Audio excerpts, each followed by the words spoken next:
This is Tall Tim from Two Tims Talking Trash. Today's topic is race. Tim and I sat down and talked about the difficulties of addressing race, what race is, where it came from, and why it's so hard to talk to white people about racism. Enjoy.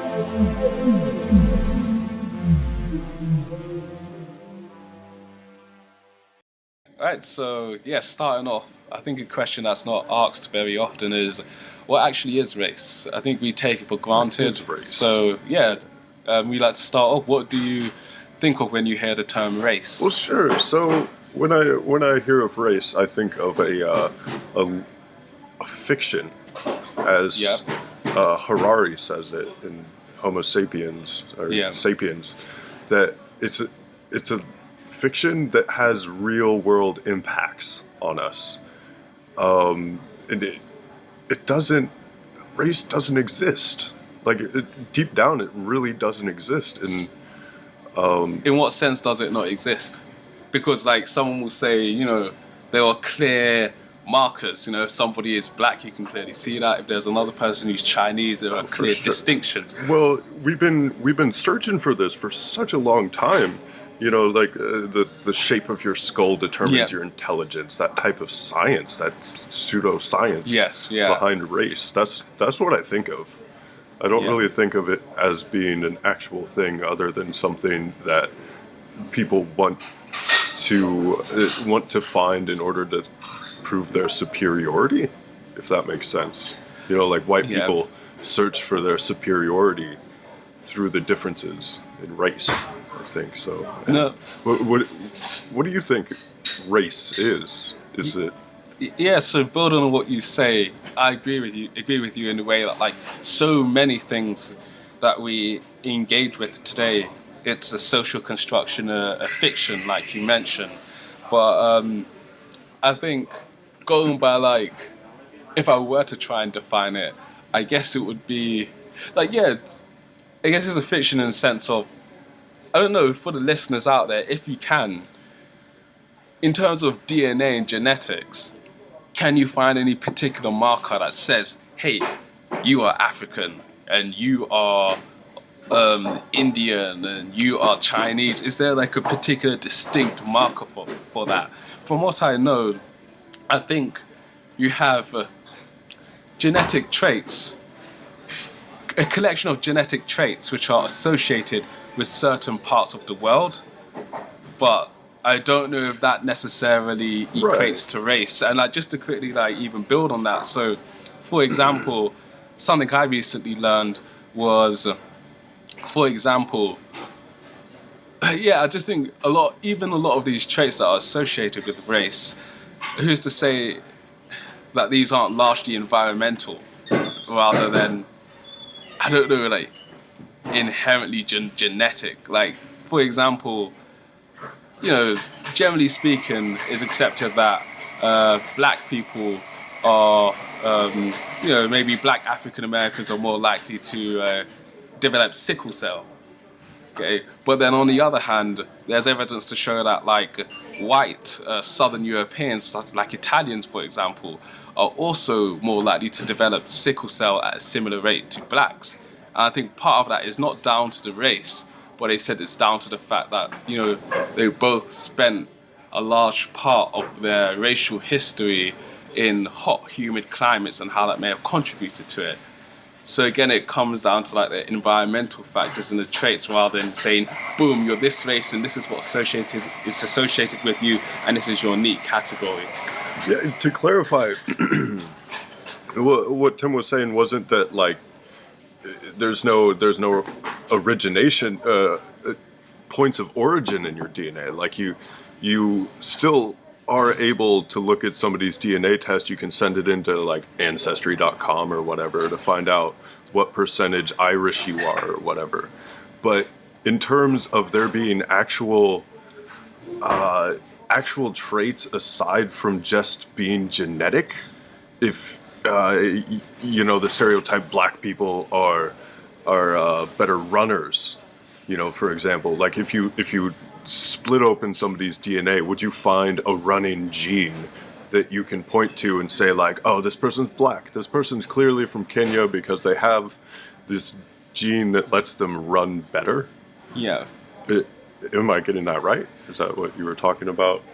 Yeah. More like Yeah, so like, yeah, even building on that like running gene, for example, even that, like that running, if there were to be that running gene, and again, is that even a running gene? I think that goes back to like physiological differences. Yeah. And even then, what contributes to those physiological differences? Some people say nature, others say nurture. Some people argue that the reason why black sprinters, Jamaican sprinters, and African American sprinters, specifically, why is it that they can run so fast? And apparently, there's a theory going back to, the days of like slavery, and how the arduous journeys that many of these slaves had on the slave ships, actually, killed a lot of those taken captive.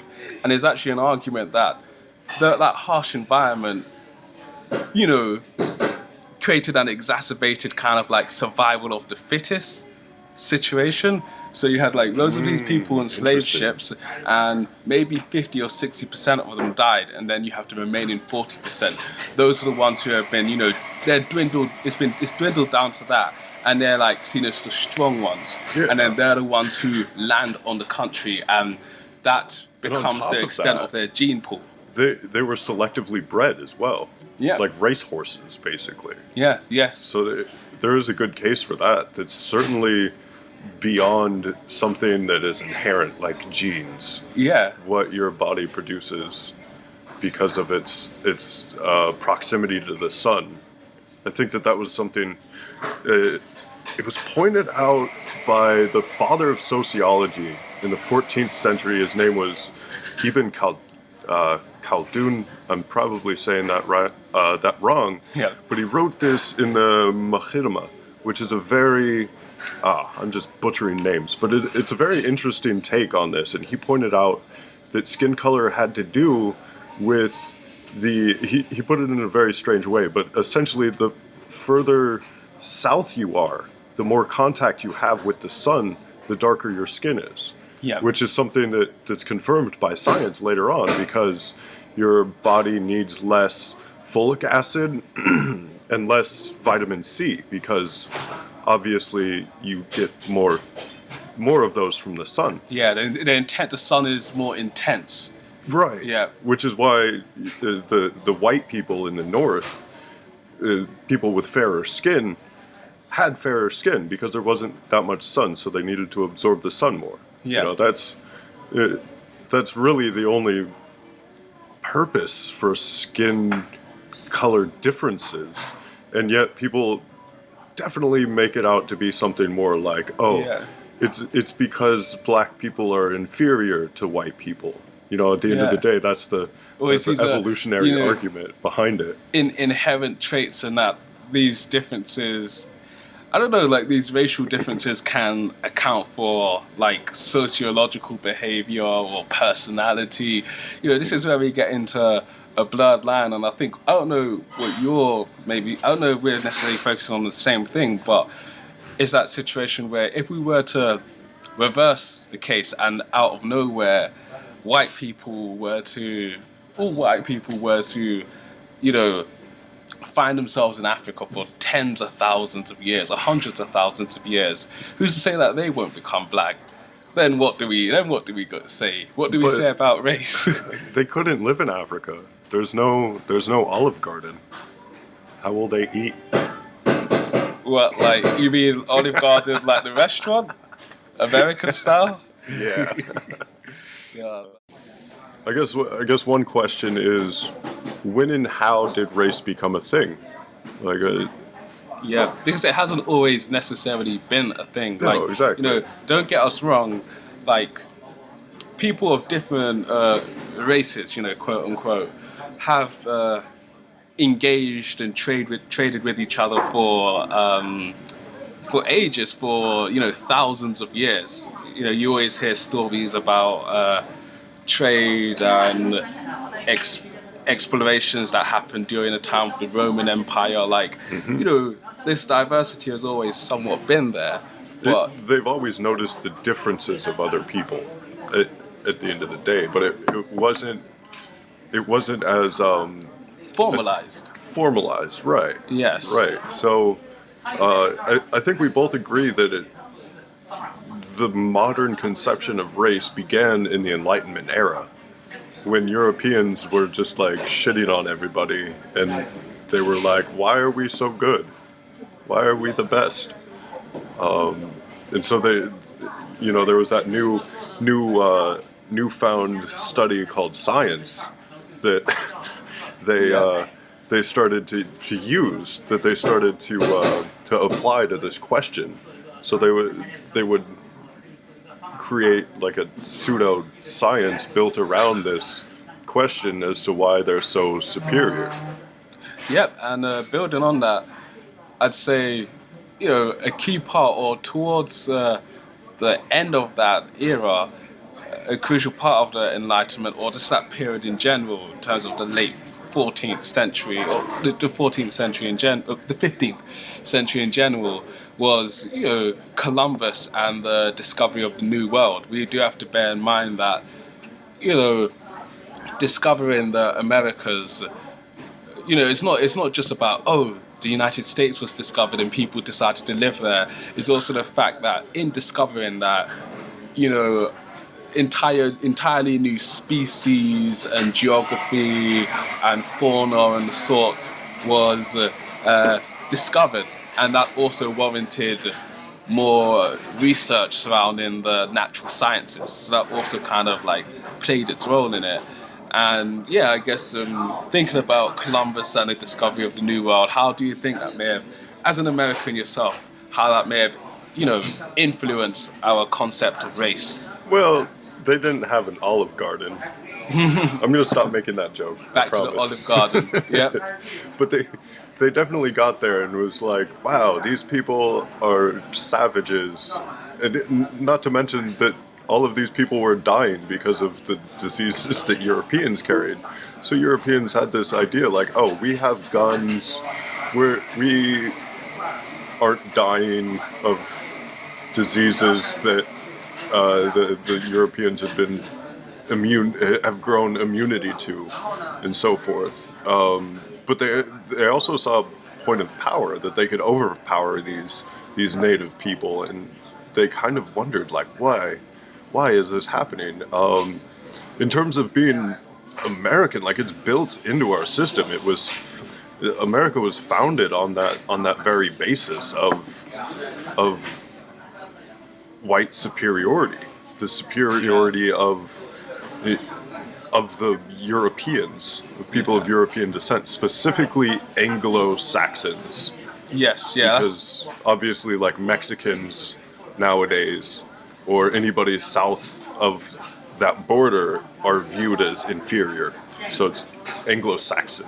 Yes, and I think going back to like what you were saying about the discovery of the Americas and the New World, and the strained relations you saw between the new arrivals and the indigenous peoples already occupying that land, I think, there's also an economic angle as to how and why race became formalized and somewhat entrenched in, not only society, but like the political system, the legal system. You have to remember that up until recently, up until like maybe the mid-20th century, there were laws, in many parts of the world, whether it's the USA, South Africa, there were strict laws on racial identification and laws that defined what people of different races were allowed and not allowed to do.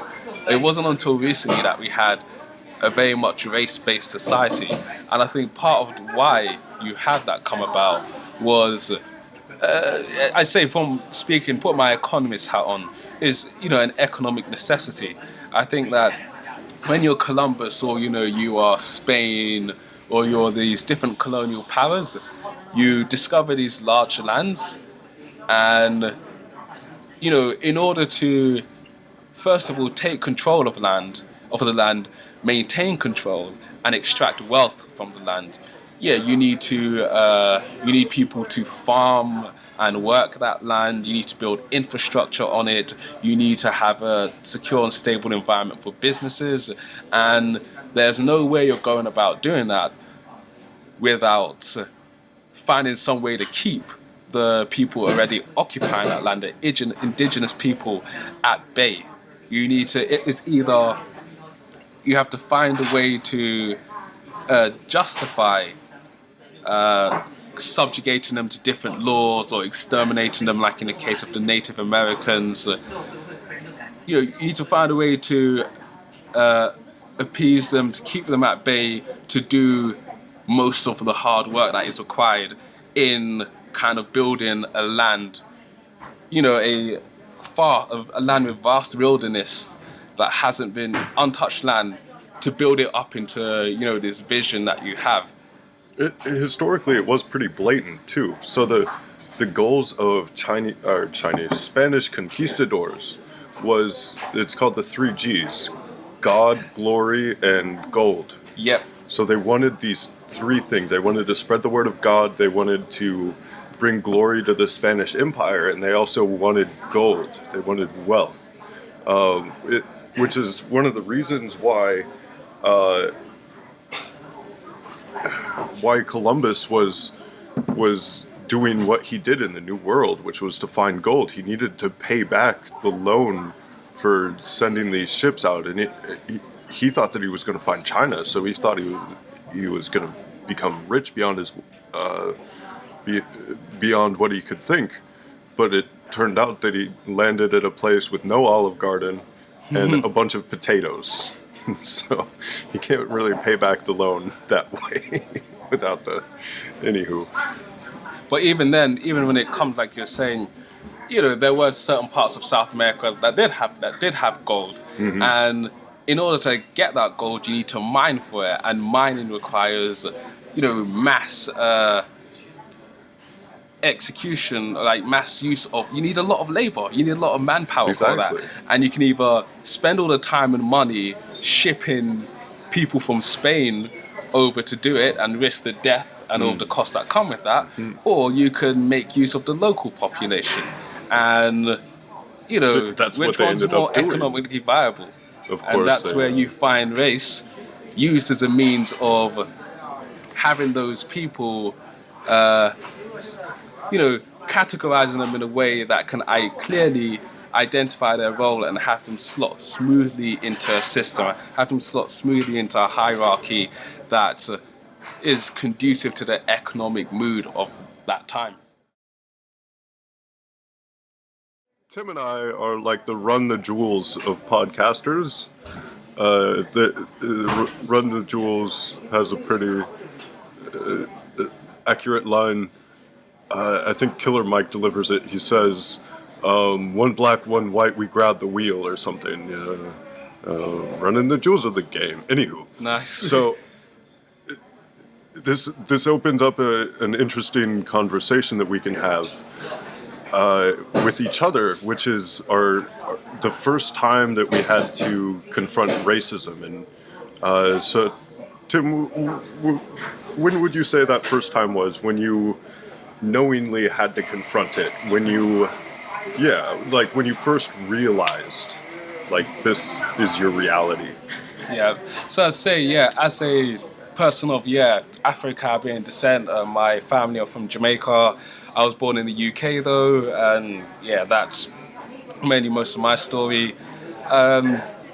Strangely enough, for the longest time, I haven't actually had many incidences personally. I say the first time I could, experience something that was close to racism was maybe when I was about 17 years old, and I was getting ready to apply. I was getting prepared to go to college, and one day I was viewing a college to go to, and I had agreed to meet up with a Chinese friend of mine, a Chinese girl. So we were both going to meet there. We didn't go there together, but we were going to meet there, and we knew each other. We had worked at the same restaurant with each other, and there was this weird moment where I was with my mum.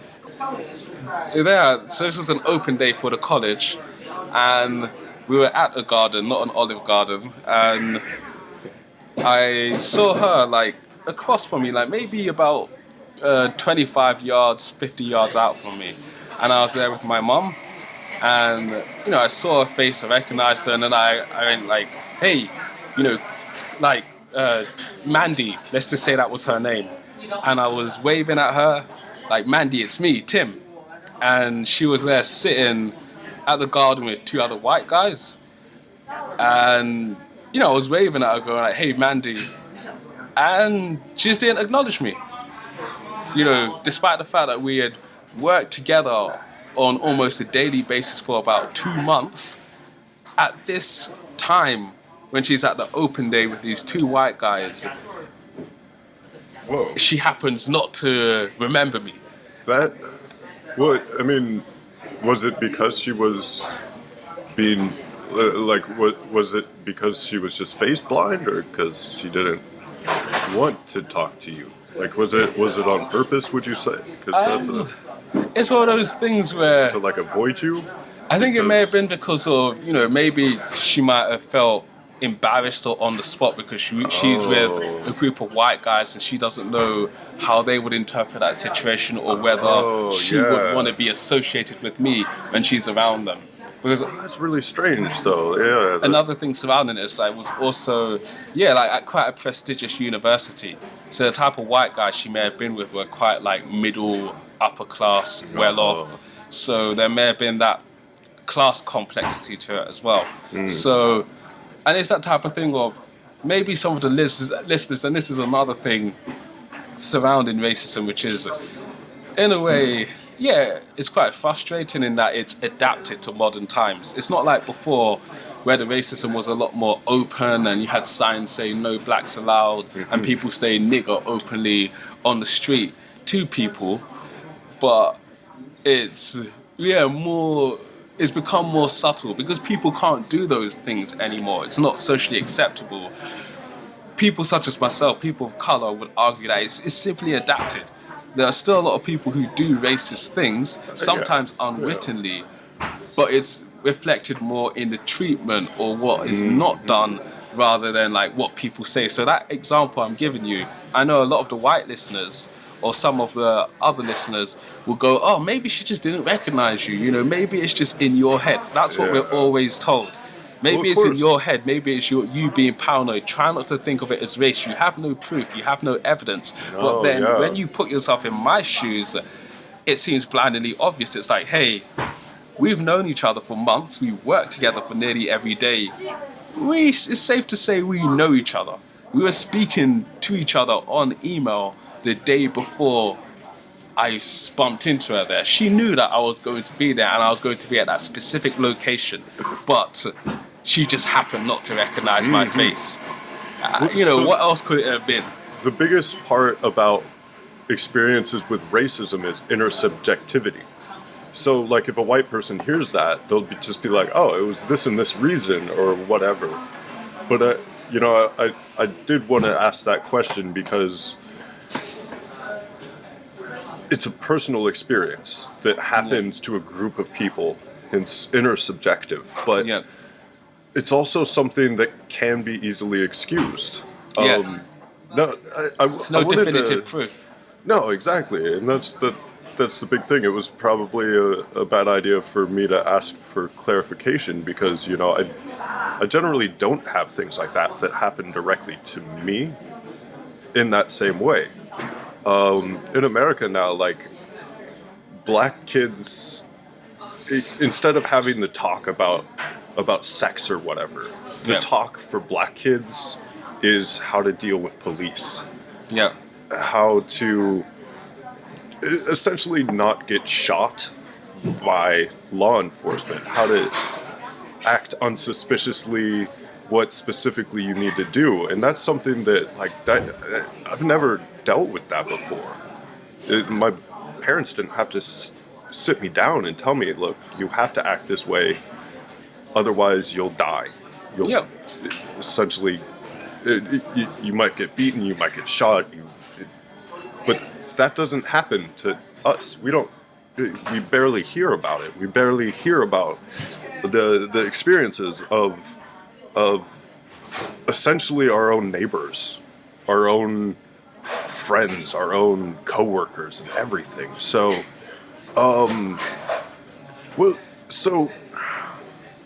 why don't we talk to each other about race? Yeah. Why is it such a hard issue? Yeah, and that was a good question. What, building on your point of subjectivity, I think that's a very good point that you made, and that is part of the reason why, you get a lot of, you may be seeing on your Facebook feed or your Twitter, people just, black people or other people of color saying, this is why I don't talk to white people about race, so I'm no longer talking to white people about race. So to target white people specifically, it's more within the context, but it's that idea of intersubjectivity. It seems like, because of, because of history and the way racism is portrayed in the media, we're used to associating racism with such monstrous acts and despicable things. So then that's what we have grown to just associate with racism. A lot of us see racism as just being that, not knowing that there are more of these subtle cues, which are, like we said, intersubjective. They're the type of thing where if you factor in race to the situation and the context of race, you may be able to see it. But if you don't want to, you're not going to see it. Just like that example I gave before. She didn't openly do anything racist to me, but looking at the context, looking at the background information leading up to all of that, it kind of leads you to that one conclusion. And going back to like what Tim mentioned about the talk that a lot of black parents have with their child, I'd like to add to that, like it's not only about the police, it's about life in general. It's about when you go to restaurants or when you walk into designer stores. Oh, exactly. This fact that you have to do whatever you can not to act suspicious, not to act out of place, to be on your best behavior. Because if you are not, there can be repercussions to that. And again, they're not always openly racist, but it could just be simple things of you going to a designer store and maybe you hang around in one spot for too long. Somebody's going to suddenly start following you or pestering you about what you want to buy. Or if you go to a restaurant and maybe you decide not to tip so much at the end, there's the black stereotype of not tipping. Or there's the fact that if you go to different restaurants and places, or there's a line and somehow the person who's behind you or next to you in this slightly disorganized line will get served before you. Or the fact that, like, if you're walking about in certain parts of, like, London or, in the USA, and you're lost, and you're asking people for directions, the fact that, nobody really, like, you have to be on your best behavior in terms of how you approach that person, because there's already some, like, inbred fear surrounding that. And that's just that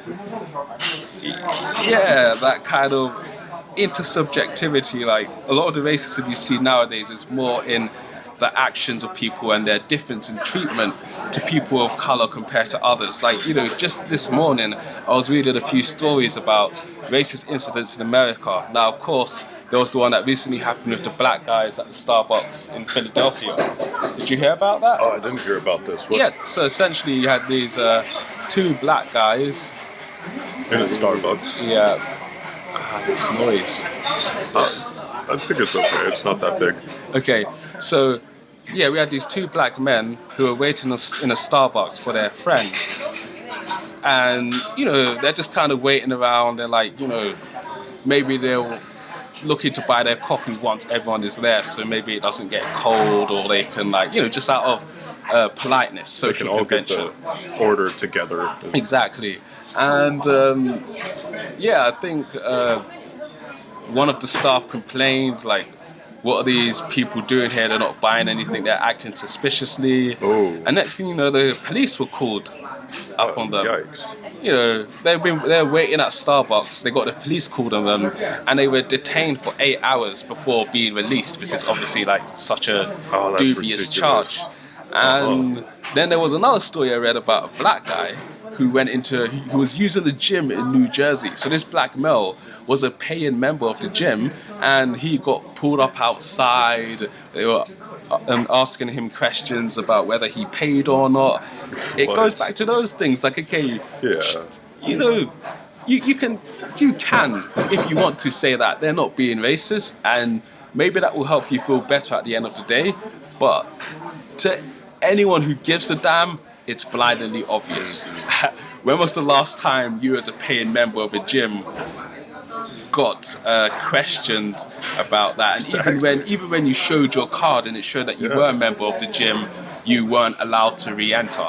I mean, like, you can tell me it's in my head and I need to stop thinking about racism, but let's be realistic. Yeah. People. So, I mean, this happens a lot, even with progressives, or so-called progressive people, where they hear a story like that and then they just shove it under the rug, just like, oh no, that's not racism, that was just people doing their job. You're the one who's racist if you think that that's a problem, or something like that along those lines. Like, you and I have both heard this in political discussions that we've had with other people, other so-called liberal people who, they wholeheartedly believe, no, that's not racism.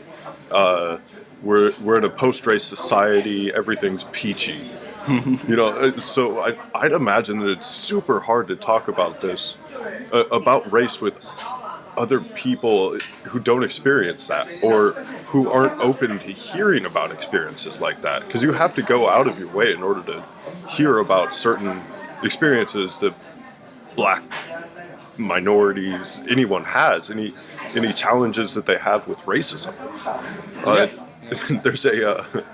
There's an interesting theory about the flat Earth theory, which is that so the largest progenitor of it was B.O.B., the rapper, the producer, a rapper.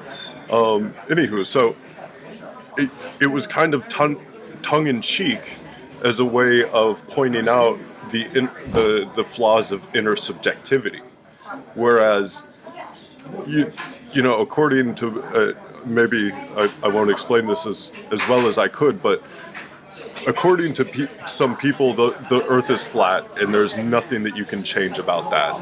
But also, according to some people, racism doesn't exist and there's nothing that can be changed about that, even though it's an intersubjective thing. And even if you go about it with facts, people will still think that the Earth is flat. They will still argue that it's a flat plane falling, and there's so many ways to get around those facts. There's so many counter arguments, and just like that, it's the same with race. Like, you bring up one point, like, oh, this guy got shot in his mom's backyard an exorbitant amount of times, 40 times. They just released the video, the body cam showing this. Like, he was sitting in a chair, and the police thought that he had a gun. It was his cell phone, and he got shot in the back like 40 times or something. Yeah. The amount of shots that you hear in the video is just ridiculous. But if you tell people, like, it's because he was black, and people will say, no, it was because they were.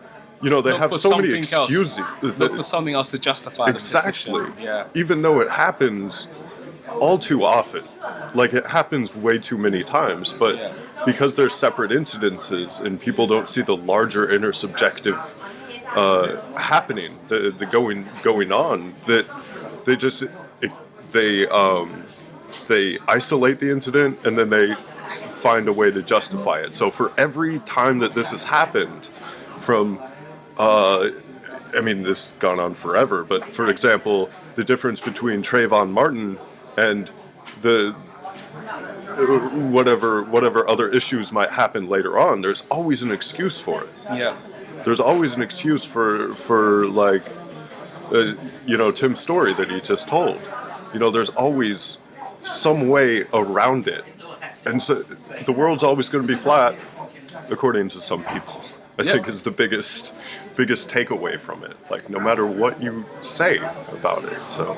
Yeah, and it goes back to this interesting thing, going back to the concept of race, and we spoke about its origins, and for myself, it's like a person of color, a black person in particular. What frustrates me is when not all, but you usually get some white people, white Americans, whatever, who tell you, stop talking about race, stop making it a thing. Let's move on from this. Let's stop not being a victim. Yeah, there's also, that's the favorite one. Oh, God. And it's kind of... I'm such a victim. It's bizarre to me because, for us as people of color, we didn't ask for any of this. In terms of, if you look at the history, this particular term known as the black, or, race in general, wasn't a marker that we used for each other. It was imposed on us. It was, particularly for Afro-Caribbean people and African Americans, the basis of our identity is built on that racial background. The basis of a Jamaican person, a modern Jamaican person, not the Arawaks who were inhabiting the island before, but Jamaicans you see today, is their basis for existence on that island is slavery. They were brought there by Columbus initially, and then the British thereafter, for slavery, to pick tea and to pick sugar, to pick sugar for the empire. Wow. That's so... You tell me, get over race, stop making this a thing, but it's like... That is the history. That is the identity. That's actually my history. That's my surname. That's my family. I have people in my family going generations back. I got a great grandmother who is, who's fair skinned, almost to the point of being white, and has green eyes. Mm-hmm. You know what I mean?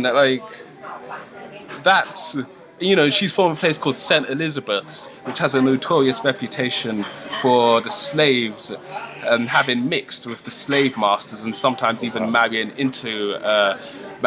married with the slave masters. So to some extent, not only is it in my heritage and my background, but it's also in my blood.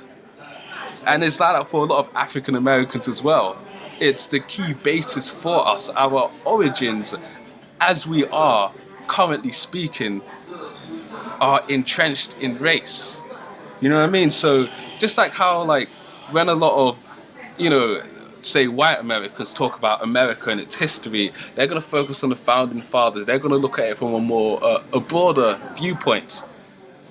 But then, say black people or Native Americans, they're also going to focus on the aspects that featured them. And when we look at where we're featured and where we have our last dance, the context is race.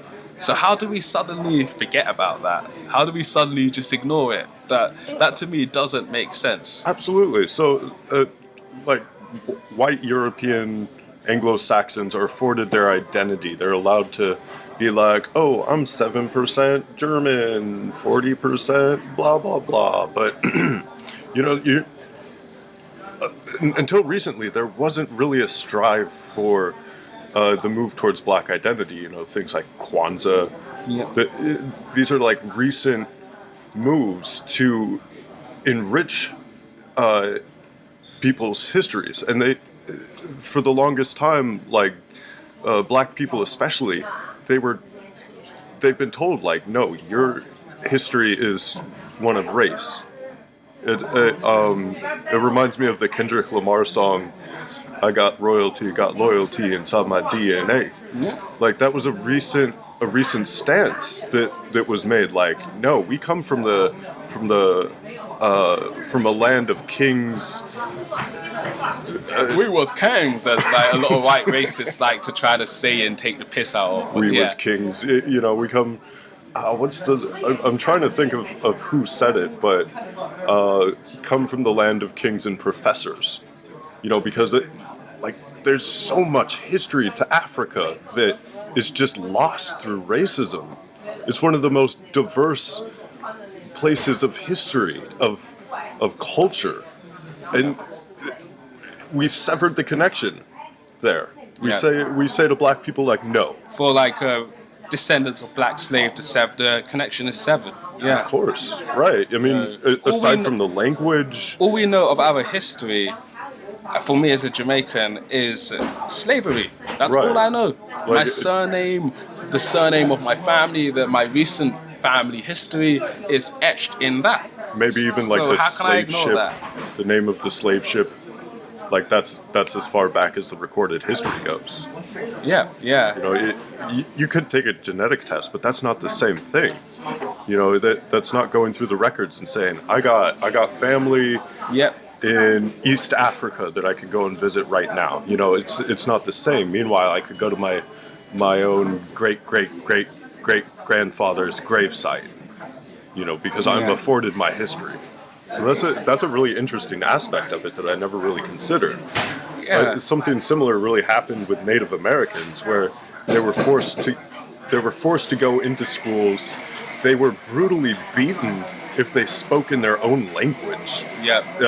The religion was made illegal, so all of this culture was pretty much lost. It's forced assimilation. Forced assimilation, exactly. There was a lot of, people kept records of this, obviously, and they would go to their elders, so there was a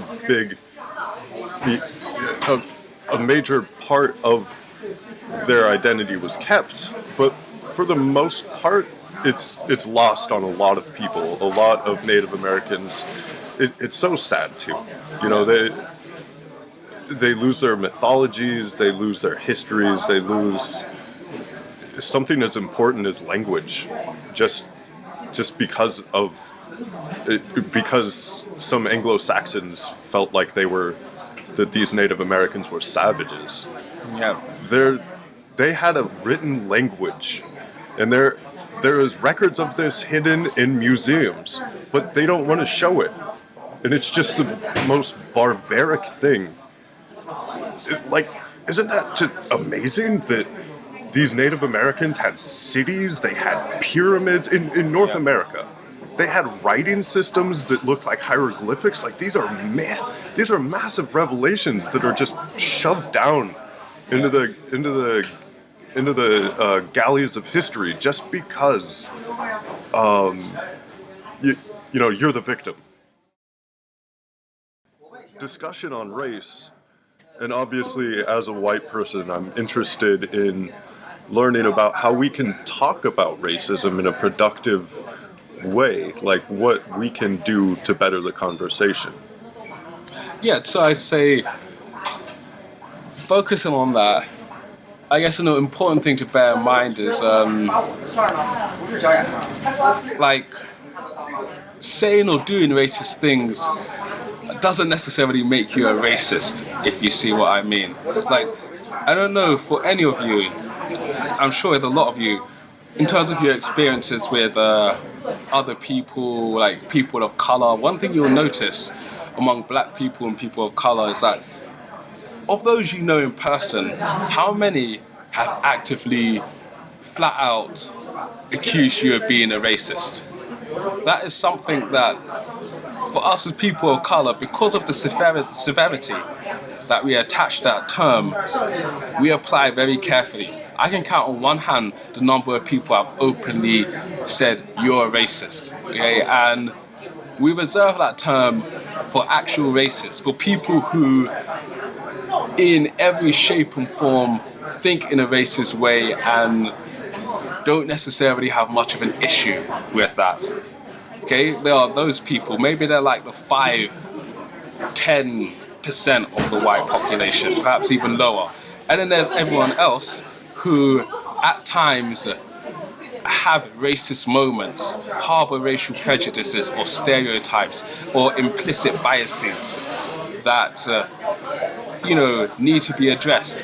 And I think, an important way moving forward to discuss race is to acknowledge that all of us, whether you're black, white, Indian, Chinese, whatever, we all, in some shape or form, harbor some kind of racial biases or racism. It's just there in terms of how society, because of what society tells us about different races in our environment. Okay, it's there. However, it's just something in terms of whether you harbor some racial stereotypes or racism, just see it as a work in progress. See it as there are these impulses in me where I can make racial assumptions, or I can act in a way that treats people of different races or gender or religion differently, and do what you can to counterbalance that, to keep that in check. Okay? Unfortunately, partly because of the media, because of people of color to some extent, because of white people and the way things are delivered, a lot of the time when you hear the term racist, you think of like Jim Crow laws, some person who's a white supremacist or Nazi who is just being so overtly and horribly racist. But it also manifests itself in other forms. And again, I'm not necessarily saying it's okay to be racist. It's not. But it's okay to acknowledge racial prejudices. It's okay to say, look, I have this particular bias against this type of people. I know it's an issue and I need to work on it. When I deal with those type of people, or that's not even the best language to use, but if I deal with a certain group of people, I need to be aware of that and keep that in check whenever that bias may pop up in how I interact with that person. And I think that would be the productive way to talk about it, to say, to acknowledge your inherent biases.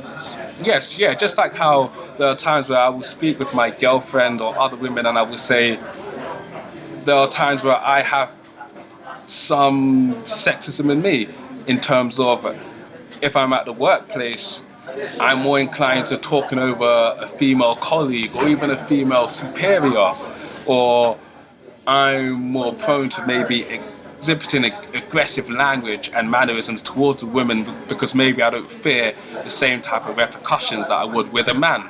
So in turn, when I do interact with women, I exercise awareness of that and try to do what I can to keep that contained. And it's just like we said, a work in progress. What do you think about that? Well, I see it as a crucial moment in time as well, for white people in general to be able to talk about race and to learn about racism, because the tables are soon to be turned. Nobody's going to take away the Olive Gardens, but Olive Gardens. We're going to get a lot of comments about Olive Garden now. Yeah. But the tables are turning, and a lot of people are fearing that. But I think what's most important is for us for Western society in particular, to learn how to deal with it in order to see the growth of what somebody might call multiculturalism, to see that being a positive thing. becoming a positive thing, rather. Not just this thing that we have to fear because we'll no longer have, I don't even know what they say, so I'm just going to say Olive Gardens. Like, there won't be any more. It's a terrible day for white people. Yeah, like I think what Tim is trying to touch on. I guess Tall Tim, I'm also, I don't know, I guess British Tim, or known as the Tea Economist. But building on what Tall Tim is saying, I think, essentially, as the Western world in particular becomes more ethnically diverse, more ethnically heterogeneous, more ethnically diverse. Let's keep it to that. As that happens throughout the United Kingdom, some parts of Europe. Heterogeneous. Yes. There we go. The USA, and as it becomes more ethnically diverse, we need to find a way to deal with this. Like, it's going to be a situation where the different issues, whether it's like the war on drugs or police brutality or segregation in the school, in the education system, right now, all is well because these are known as a black problem or Hispanic problem. It's their issues, not our issues. But then as these different countries become more mixed and the non-white population constitute a larger share of that country, they're going to become your problem. It's going to become an issue for you because you're going to have increasingly more non-white people in your neighborhoods or, in your family even. And that's when it's the issue of race is going to have to be acknowledged. Some may still like to insist that it won't be an issue because race is not an issue, but you can ask anyone in terms of whites or blacks who are in interracial relationships or families and see what their answer is, see what their experience from them is. And that's why we need to find ourselves at this constructive place where we can openly talk about it, because it's not going to become less of a thing as time moves on. It's going to become more of a thing. It's going to become more in your face. It's not going to be something you see on your TV or you see in some distant land or in the inner cities. It might be in your suburbs. It might be one of your kids' close friends. It might be at your school. It might be a relative or one of your employees or colleagues who's living in fear of deportation or is stressed out because one of their family members is going to be deported. Then what happens? Do we continue to sweep these problems under the rug and not discuss them? Or do we just, try to acknowledge the issue like grown-ups? I don't know. Like grown-ups, yeah. I mean, you can only keep your head in the sand for so long on a lot of these issues. So you're right in saying that it will be something that affects you personally. I think that that's the biggest paradigm about the post-white hegemony, is that you'll have to confront it, and it'll be something that if you don't learn to deal with it now, then you won't react well to it, if that makes sense.